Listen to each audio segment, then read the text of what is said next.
پیارا پاکستان کے پیارے دوستو السلام علیکم دوستو، آج کی اس ویڈیو میں ہم معروف مذہبی اسکالر اور مبلغ اسلام 20ویں صدی کے صف اول کے موثر اسلامی فلسفی اور جماعت اسلامی کے بانی مولانا سید ابو العلا مودودی کی زندگی، دینی و سیاسی خدمات اور نظریات پر تفصیلی گفتگو کریں گے، مگر اس سے پہلے آپ سب سے گزارش ہے ہمارے چینل کو سبسکرائب کر کے ویڈیو کو اینڈ تک ضرور دیکھیے گا۔ دوستو، اس سے پہلے ہم ایک اور ویڈیو پشتون قوم پرست لیڈر خان عبدالغفار خان اور باچا خان کی زندگی اور سیاسی نظریات پر بھی بنا چکے ہیں۔ اگر آپ وہ ویڈیو دیکھنا چاہتے ہیں تو سامنے نظر آنے والے آئی بٹن پر کلک کریں۔ مولانا سید مودودی 25 ستمبر سن 1930 کو قصبہ اورنگ آباد سابقہ ریاست حیدرآباد دکن میں پیدا ہوئے۔ مولانا مودودی کے والد سید احمد حسن پیشے کے اعتبار سے وکیل تھے۔ انہوں نے میرٹھ میں پریکٹس کی اور پھر حیدرآباد دکن شفٹ ہو گئے۔ ان کی تعلیم علی گڑھ میں ہوئی، لیکن بعد کی زندگی میں وہ برطانوی سامراج اور مغربی ثقافت سے کافی بیزار تھے، یہاں تک کہ انہوں نے اپنا قانونی پیشہ بھی ترک کر دیا کیونکہ یہ انہیں اپنی زندگی کے مقصد کے خلاف لگا۔ انگریزی طرز زندگی سے نفرت کی وجہ سے اپنے بچے کو انگریزی اسکولوں میں بھیجنے کے بجائے انہوں نے گھر پر ہی ان کی ابتدائی تعلیم کا بندوبست کیا۔ سن 1920 میں مولانا مودودی کے والد کا انتقال ہو گیا۔ اسی سال وہ روزنامہ الجمیہ دہلی کے ایڈیٹر بن گئے، جو ایک مسلم اخبار تھا اور اسلامی نقطہ نظر کی ترجمانی کے ساتھ ساتھ برطانوی راج اور ہندو تسلط کے بھی سخت مخالف تھا۔ تاہم انہوں نے اس اخبار کو اس وقت چھوڑ دیا جب اس کے پیچھے پارٹی نے انڈین نیشنل کانگریس کے نقطہ نظر کو فروغ دینا شروع کر دیا۔ سن 1932 میں انہوں نے اپنا ایک جریدہ ترجمان القرآن شروع کیا، جو جلد ہی برصغیر کے مسلمانوں میں بہت مقبول ہو گیا۔ شاعر مشرق علامہ محمد اقبال ترجمان القرآن کے ابتدائی خریداروں میں سے ایک تھے اور مولانا مودودی کو سب سے زیادہ عزت بھی دیتے تھے۔ اسلامی فقہ کی تعمیر نو اور ترقی کے کام میں ان سے تعاون چاہتے تھے۔ تبادلہ خیال کے بعد ڈاکٹر اقبال نے انہیں پنجاب آنے کی دعوت بھی دی۔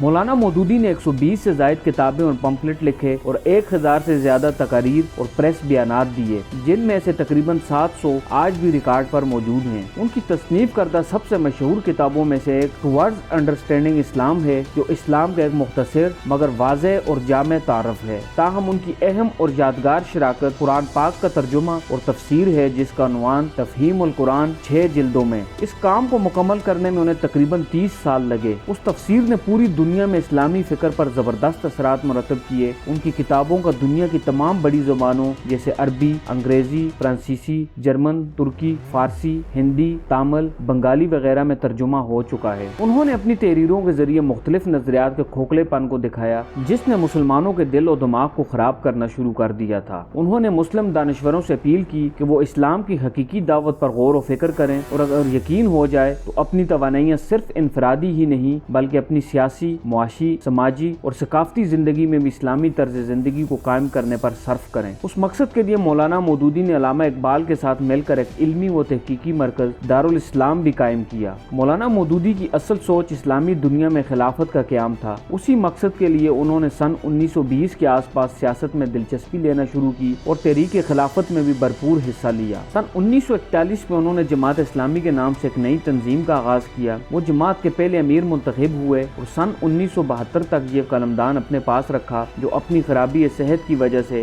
جماعت کے دوسرے امیر میاں محمد طفیل کے حوالے کیا۔ مولانا مودودی نے سن 50 کے عشرے میں جماعت کو ایک دینی اصلاحی تحریک سے سیاسی جماعت بنانے کا سوچا تو ان کے کچھ سینئر ساتھی اختلاف کر کے علیحدہ ہو گئے، جن میں مولانا امین احسن اصلاحی، ڈاکٹر اسرار احمد اور مولانا عبدالجبار غازی وغیرہ نمایاں تھے۔ مولانا نے خود بھی فرمایا کہ ان کا یہ فیصلہ ایک لوہے کا چنا ہے جو بہرحال انہیں چبانا ہوگا۔ وہ کانگریس کے سب سے بڑے مسلم نکات تھے۔ انہوں نے کانگریس کی تمام اسکیموں اور پروگراموں پر شدید تنقید اور مذمت کی، جن کا مقصد برصغیر کے مسلمانوں کو ایک مشترکہ قومیت میں جذب کرنا اور انہیں اسلام کے راستے سے بھٹکانا تھا۔ مولانا مودودی نے مولانا حسین احمد مدنی ایک وطنیت والے فلسفے کی حامیوں کا تجزیہ کیا اور پھر قوم کو بھی اس سے آگاہ کیا۔ سن 1947 میں قیام پاکستان کے بعد اسلام کے مختلف نظاموں پر مولانا نے لیکچرز کا ایک سلسلہ بھی شروع کیا، جو ریڈیو پاکستان لاہور سے نشر ہوتا تھا۔ وہ شروع سے ہی سیاسی قیادت کو اسلامی نظام کے قیام کے لیے قوم سے کیے گئے وعدوں کو پوری کرنے کی یاد دہانی کراتے رہے اور اس مقصد کے لیے ریاست کے مقاصد کے اعلان بھی کرتے رہے۔ اسلامی نظام کے قیام کے لیے انہوں نے پاکستان کی یکے بعد دیگری آنے والی ہر حکومت کی پالیسیوں کی مخالفت اور شدید تنقید کی۔ اس کے نتیجے میں وہ بار بار گرفتار ہوتے اور طویل عرصہ تک جیلوں میں بھی ڈالے گئے۔ انہوں نے قادیانی تحریک کی بھرپور مخالفت کی اور اپنی کتاب قادیانی مسئلہ میں لکھا کہ قادیانی مسلمان نہیں ہیں اور ان کے ساتھ اقلیت جیسا سلوک کیا جانا چاہیے۔